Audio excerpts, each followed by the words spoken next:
परशुराम को उनके पिताजी ने कहा था, बेटा तू अपने माँ का गला काट दो। परसा उठाया, माँ का गला काट दिया। जैसे कहा कि बेटे ये मेरे, ये इन सारे बेटे ये मेरे अपने नहीं है, इन्होंने मेरी बात नहीं मानी, तुमने मेरी बात मानी, बोलो क्या चाहिए तुमको, बोलो क्या चाहिए। तो उन्होंने कहा कि पिताजी आपके कहने पर हमने माँ का गला काट दिया, अब जो मांगूंगा आप देंगे।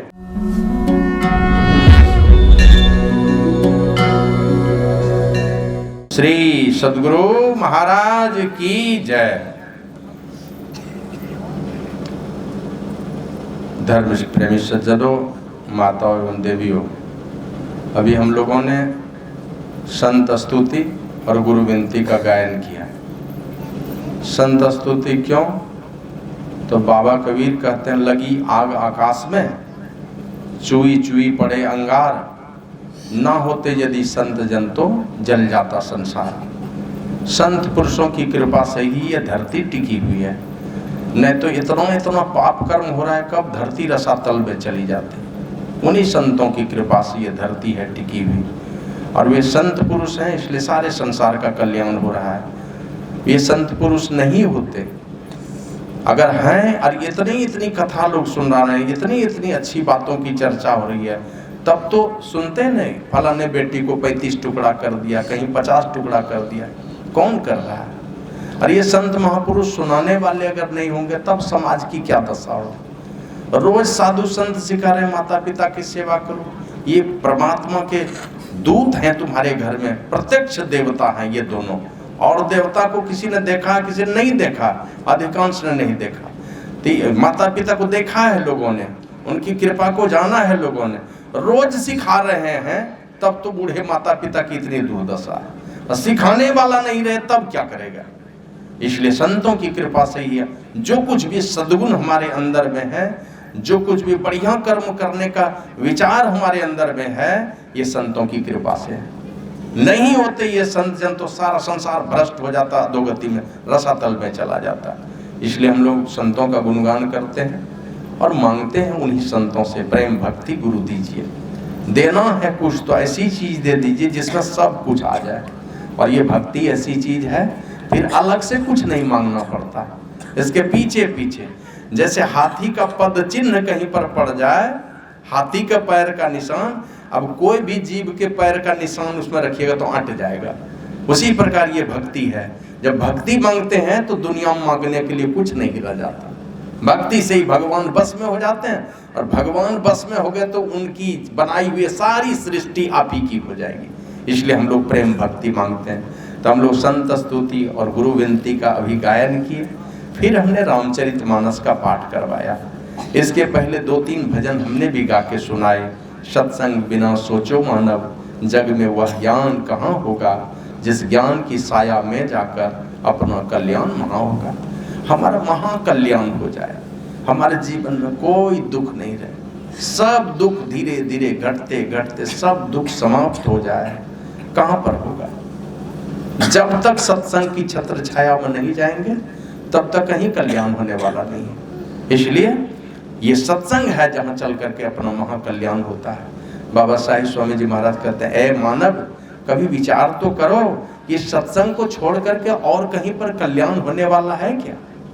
थोड़ा धन दौलत मिलेगा, शरीर में शक्ति मिलेगी, जवानी मिलेगी, फिर धीरे धीरे धीरे धीरे ये सारी खूबसूरती मिट्टी में मिल जाएगी। धन दौलत कभी कभी देखिए शरीर रहते ही सब मिट्टी में मिल जाता है, खत्म हो जाता है धन दौलत। कभी कभी देखिए कितनों पढ़े लिखे हैं, बूढ़े हो गए, बुद्धि विकृत हो गई, खत्म हो गई बुद्धि, तो शरीर रहते ही ये सब चली जाती है, प्रतिष्ठा चली जाएगी। और एक दिन ऐसा होगा कि हम खुद ही मिट्टी में मिल जाएंगे, धन दौलत यहीं धरा का धरा रह जाएगा। कल्याण कहाँ होगा? सत्संग की छत्र छाया में जाकर कुछ संतों की बातों को सुनेंगे, परमात्मा की भक्ति करेंगे। यही भक्ति की शक्ति, भक्ति की पूंजी आपके साथ और हमारे साथ जाएगी। बाकी दुनिया में जितना जमा करेंगे ये सब दूसरे के खाते में जाएगा, अपने खाते में क्या जाएगा? जितनी सी भक्ति कर लेंगे वही भक्ति आपके साथ में जाने वाली है। तो इसलिए हमने कई भजन गा करके सुनाए, तो मनोयोग पूर्वक इन बातों को सुनना है। अभी कम से कम 1 घंटे मैं प्रवचन करूंगा, आप लोग सब मनोयोग पूर्वक सुनिए। बच्चे की छठी पर ये सत्संग का आयोजन है, तो इन्हीं से संबंधित कुछ बातों की चर्चा हम लोग करेंगे। ऐसे सत्संग होता है तो अलग अलग महात्मा अपने अपने ढंग से बतलाते हैं, लेकिन मेरा विचार यही रहता है कि जिस कारण से सत्संग हो रहा है उस पर चर्चा होनी चाहिए। तो बहुत सारे बच्चे भी यहाँ पर बैठे हैं, उनके बूढ़े माता पिता दादा दादी बहुत लोग बैठे हैं, तो थोड़ी आपकी भी जानकारी में हो और हमारी भी जानकारी में, तो कुछ बातों की चर्चा मैं कर रहा हूँ आप लोगों के सामने। अभी जो प्रसंग हम लोगों ने सुना ये किस समय का प्रसंग है? राजा दशरथ से 2 वरदान मांग लिया है। किसने? माता कैकेयी ने। और माता कैकेयी ने 2 वरदान क्या मांगा? एक वरदान मांगा कि मेरे पुत्र का राज तिलक होना चाहिए भरत का। दूसरा वरदान क्या मांगा? राम को वनवास होना चाहिए। तो राजा दशरथ कहते हैं कि अरे पगली इस तरह का क्यों मांगती हो, तुमको मांगना ही है, हमने वचन दिया है 2 वरदान मांगने का, तो ठीक है 2 वरदान तुम्हारा बाकी है, तुम मांग लो।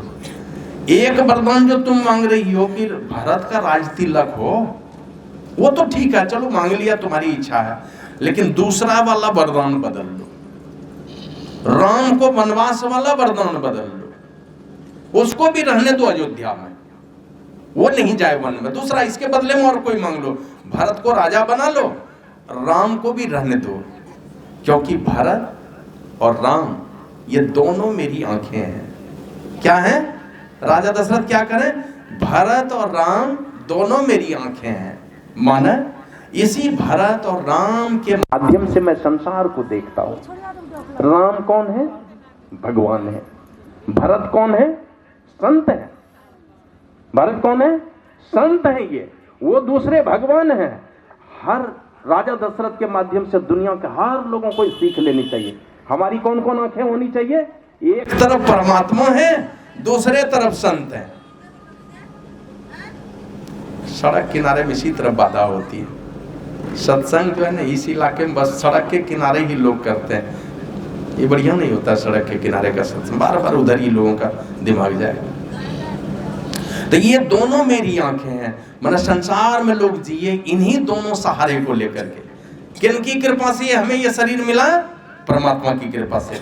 ये शरीर में शक्ति, ये धन दौलत खूबसूरती जो कुछ भी मिली है, जो कुछ भी परिस्थिति है मेरे जीवन, वो परमात्मा की कृपा से। और जिन परमात्मा की कृपा से मिली है वो परमात्मा इस संसार में जब जब आते हैं लोगों का उद्धार करने के लिए तो संत रूप में आते हैं। दोनों में कोई अंतर नहीं है। इसलिए हमारा जीवन में ये दोनों मेरी आंखें होनी चाहिए कि एक तरफ परमात्मा हो, दूसरे तरफ संत का भरोसा हो।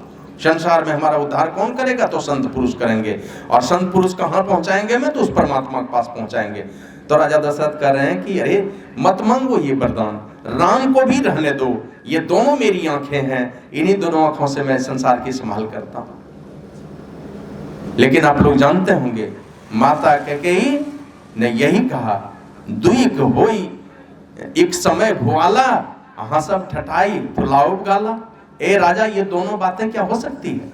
क्या आप ठठा के हंसना भी चाहते हैं और गाल भी फुलाना चाहते हैं? दोनों एक साथ कैसे होगा?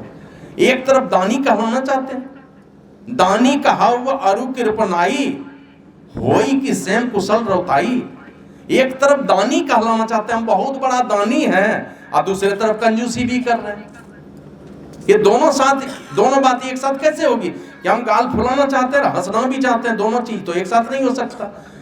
उसी पर होई कि सेम कुशल रौताई, क्या वीरता में कुशल क्षेम भी होता है? क्या क्षमा भी किया जाता है? लाख कहने के बाद भी माता कैकेयी ने नहीं माना, उपदेश कर दिया राजा दशरथ को ही। किस तरह का उपदेश किया? कहा तनु तिय तनय धाम धन धरनी। तनु मने बाल बच्चा, बेटा बेटी, तिय शरीर अपना, तनय तनु तिय तनय, धाम और धाम धन धरनी, ये पुत्र है, पत्नी है, धन दौलत है, घर परिवार है, सारी संपदा सत्य संध समत्रिन संवरणी। ये सत्य प्रतिज्ञ लोग जो है ना, सत्य के रास्ते पर जो चलने वाले लोग हैं, उसके लिए घास के समान ये सारा चीज, घर द्वार धन दौलत, ये सब कुछ घास के समान है जो सत्य के रास्ते पर चलना चाहता है।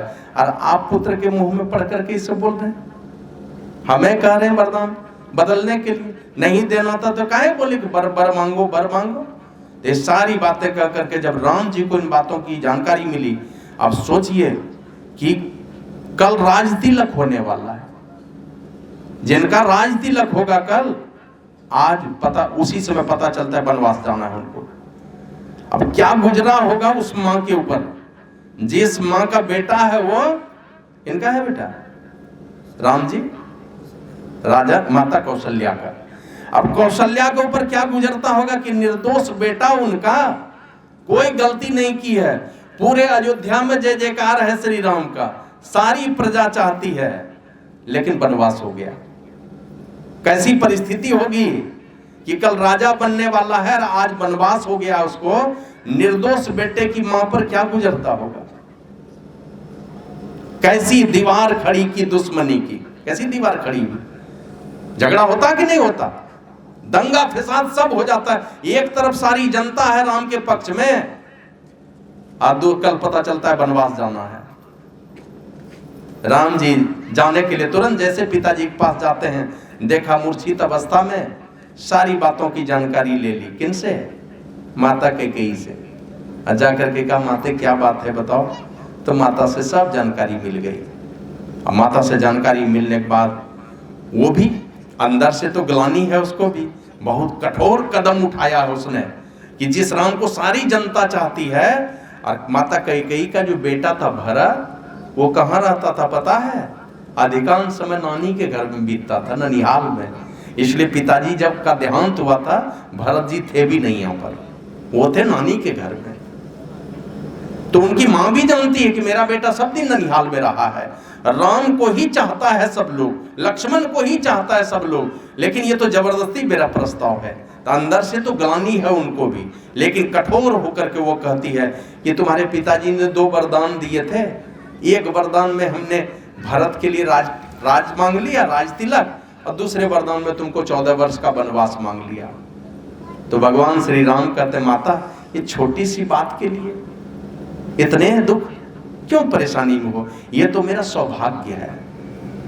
राम कहता ये तो मेरा सौभाग्य है कि मेरा भाई भरत राजा बनेगा, दुनिया में हमारी कीर्ति फैलेगी।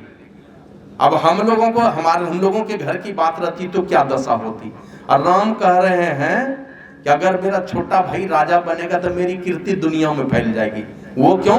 तो वो कहते हैं मेरा छोटा भाई जब राजा बनेगा ना, तो दुनिया में लोग कहेगा ये अयोध्या के राजा का बड़ा भाई है,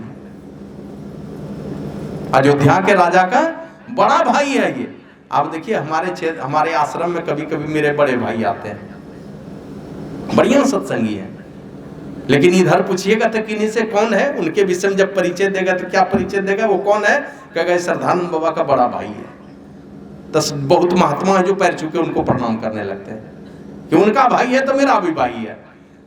ऐसा ऐसा साधु प्रणाम करता जो उनके बेटे से भी छोटा होगा, वो भी साधु प्रणाम, वो भी भैया ही कहता है उनको। तो वो कहते हैं कि सारी दुनिया में हमारी कीर्ति फैलेगी कि मेरा ये अयोध्या के राजा का बड़ा भाई है राम, इससे तो और मेरी कीर्ति फैलेगी। और भरत जैसा राजा जब कोई साधु बनेगा, कोई संत बनेगा, तो प्रजा को सुख मिलेगा, प्रजा गदगद हो जाएगा, उनके सारे दुखों का निवारण होगा। इसलिए राम कहते हैं इसमें चिंतित होने की कोई बात नहीं है। और माता कैकेयी को समझाते हुए प्रभु श्री राम कहते हैं सुनो जननी, ए मेरी माँ तुम सुनो जरा ध्यान से, सुनो जननी सो सुत बड़ भागी।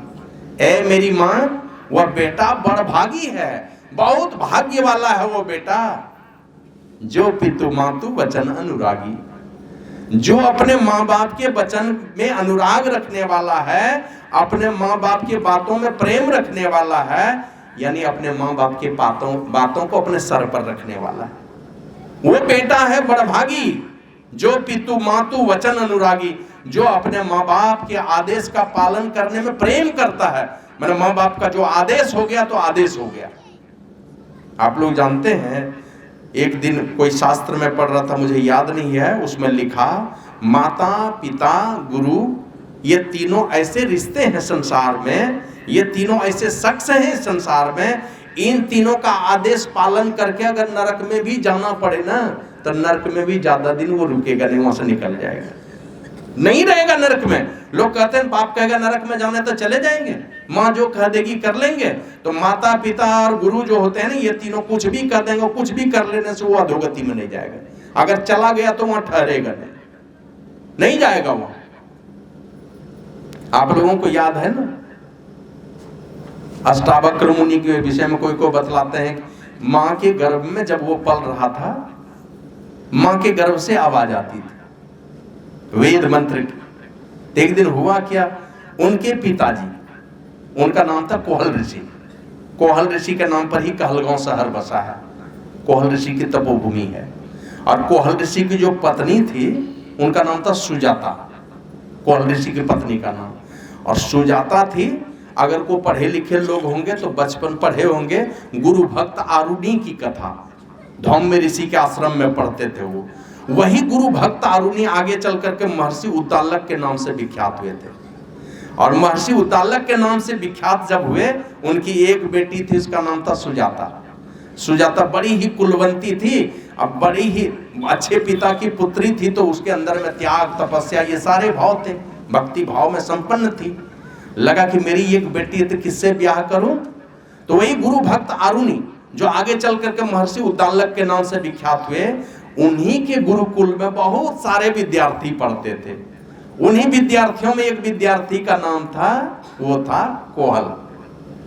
कोहल नाम का विद्यार्थी उसके यहाँ पढ़ता था। तो उसने देखा था कि मेरे गुरुकुल में एक बड़ा ही सज्जन बालक है जो बड़ी ही कुशाग्र बुद्धि का है, और आगे चल करके पूरे दुनिया को पराजित कर दिया शास्त्रार्थ में। इतना बड़ा ज्ञानी हुआ था वो। उसी को चुना, अपने ही गुरुकुल के विद्यार्थी को अपना दामाद बनाया, अपनी बेटी का ब्याह किया था उससे। उसी सुजाता के कोख से अष्टावक्र मुनि ने जन्म लिया था। तो माँ के गर्भ में पल रहा है, माता है ऋषि की पुत्री, और वो पिता कौन है, वो है कोहल ऋषि, वो धरती पर का सबसे बड़ा विद्वान, सबसे बड़ा ज्ञानी।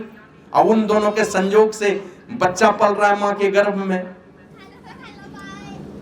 कोख से आवाज आती है, माँ के पेट से आवाज आती है, पिताजी वेद तो पढ़ रहे हैं आप, बहुत बढ़िया, बहुत स्वर से पढ़ रहे हैं, राग और गला आपका बहुत बढ़िया है, लेकिन आप अशुद्ध पढ़ते हैं, गलती पढ़ रहे हैं आप। अब इतना सुनना था तो कोहल ऋषि को गुस्सा आ गया। वो कहते हैं माँ के पेट में ही हो और हमारी बेइज्जती करने लगा तुम भरी सभा में, मैं तुमको साफ देता हूँ, क्योंकि तुम आओगे जब संसार में तब क्या करोगे। अब तो माँ के पेटे से तुम हमको बेइज्जती करने लगा भरी सभा में।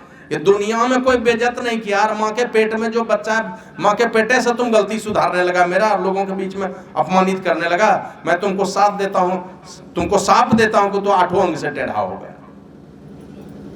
माँ के पेट में ही पिताजी का साप लग गया, क्योंकि ऋषि हैं, तपस्वी हैं, और जिनके सदैव मुंह से हमेशा पवित्र चीज का उच्चारण होता है, उनके बात का प्रभाव पड़ने लगता है। इसीलिए देखते हैं लोग साधु महात्मा से जाते हैं आशीर्वाद मांगने। काहे जाते हैं आशीर्वाद मांगने? आप भी आदमी, वो भी आदमी, तो आशीर्वाद मांगने काहे जाते हैं? तो उनके पास गुरु का दिया हुआ मंत्र है। मंत्र जिसका सिद्ध होता है उसके अंदर में शक्ति आ जाती है, जो बोल देगा बात लग जाएगी, आशीर्वाद दे देगा काम हो जाएगा।